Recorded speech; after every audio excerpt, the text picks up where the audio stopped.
A big interview now after the February jobs report. Not a great report. We'll talk about what it means. Steve Liesman joins us with San Francisco Fed President Mary Daly. I mean, just completely robbing me, Andrew, of a trip out to San Francisco. Where I could have gone. To have her at the table. Yes, no, and saving me the trip, I guess, depending upon the Mary Daly, thank you for joining us. Oh, my pleasure. At an incredible time in terms of what's going on. Let's focus right now on what the data we just got. Down 92,000. The market says you're all of a sudden ready to cut again. Is that how you read this number? I think it's really important to step back. No 1 month of data is a decisional month of data. I think it just tells us that, the hopes that the labor market was studying, maybe that was too much, and we really have to keep our eye on the labor market. But we also have inflation printing above target and oil prices rising. How long they last, we don't know. But both of our goals are risks now, and we have to keep our eye on both. So what's the way to think about this? A blockbuster number in January and now a blockbuster negative number in February. Average the two, move on? Average the two and keep watching, because there was always going to be, first we had a strike, we had snow, we had population changes, benchmarking. Well, just to be clear, you didn't have snow in San Francisco.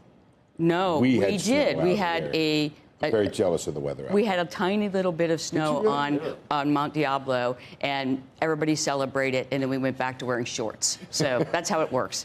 But seriously, the job numbers they're not a clear read of what's happening, but they're also not a wrong read. If you look at the sentiment surveys of workers, if you look at firms, they don't say they're hiring. And so the job market is in this low hiring, low firing state, which makes it vulnerable to any changes, including just the ones that come on regular basis. Do you feel in general as if the monetary policy should respond to that low fire, low hire situation in the job market by helping it, by being less restrictive? It's a very different universe than when we have inflation below our target. If this was 2019, if you recall, we did a couple of cuts because we thought there were headwinds, and we cut the rate in order to make sure the labor market is supported, doesn't fall below. But right now we have inflation printing above target. It's been printing above target for some time. So it's really a balance of risks calculation. And I'd hope the 75 basis points we did last year would put a floor underneath the labor market, but this jobs market report has got my attention, and I've long been worried about it. It was printing above inflation before $85 oil, too, right? Right, and I think the thing with the oil is how long will that last, right? Consumers feel it immediately at the gas pump. You don't use transitory anymore for a word, do you? I don't think it was ever a good word, and it's certainly not one I'll reintroduce. Why do you bring that up? I'm sorry. I'm sorry. Here you are, joining us, which we really appreciate, and I have to say that. Rick made a big point about the participation rate, and you made a point off camera, and I just want to do it on camera. So when people feel crappy about the job market, they may leave the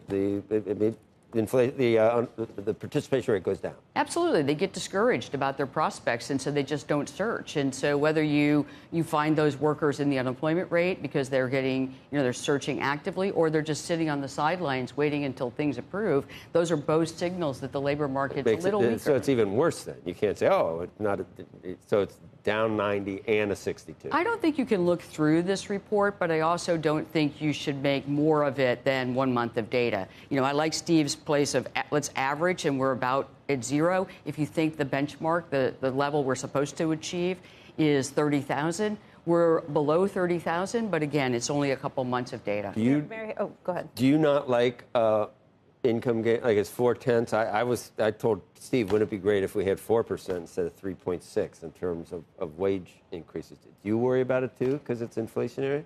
So I want to make sure that that wages are inflation plus productivity growth. So the piece that's really important and we haven't talked about is productivity growth is higher. So if I'm a firm, I'm still making value because my worker is giving me more benefits for every hour that he or she shows up. So I don't think this wage growth that we're seeing is outsized. But, so I don't think it's a sign of frothiness in the labor market or too much strength. Right now, I think the piece I'm worried about is the labor market's maybe a little weaker than we have seen so far, and so I've got to keep. But I've been worried about that since last summer. Well, that's what I want to focus in on. You're very measured. I appreciate that because I think that's probably realistically looking at what we're facing on these. But if you had to put your finger on one of the mandates or the other, which one would you say is a higher concern level for you right now? You know, I think at this point we have two-sided risks. I'm not being just balanced here as much as it's an accuracy, right? The oil price shock, depending on how long it lasts, is a real thing. Consumers will feel that. That can be injurious to or challenging for firms because they got to find workarounds, but it also can cause consumers to pull back on other spending. And if they pull back on other spending, consumers' spending has been a strength of the economy. Right. So I just want to monitor both, and I think it's important that we keep our eye on both. The labor market, of course, gives me some concern, but again, strikes, snow, and some population benchmarkings that just make it a harder report to interpret. Tell me, one of the things that's been out there is, well, obviously you have the situation of a war and you have AI going on at the same time. Let's just talk briefly about how the lessons that we took from the 70s when it comes to oil price hikes. Is the idea that you just be very careful? You may not hike in the face of it, but it'd be something that would stay your hand until it worked through the system in terms of cutting, wouldn't it? So I think that's the point that everyone's talking about. It really depends on how long the elevated oil prices continue. If the conflict or the war settles quickly and the oil disruption that people are worrying about doesn't transpire and doesn't live for a long time, well, then we'd just see those things come back and we'd be back to a normal place. So you don't want to act aggressively when you don't actually know that part. I think the important thing is that it's really hard to hike right now in a world where the labor market isn't very, we don't have any evidence that it's quite steady. So I think we just need more time, and it's why we're going to have to decide as we have an upcoming meeting.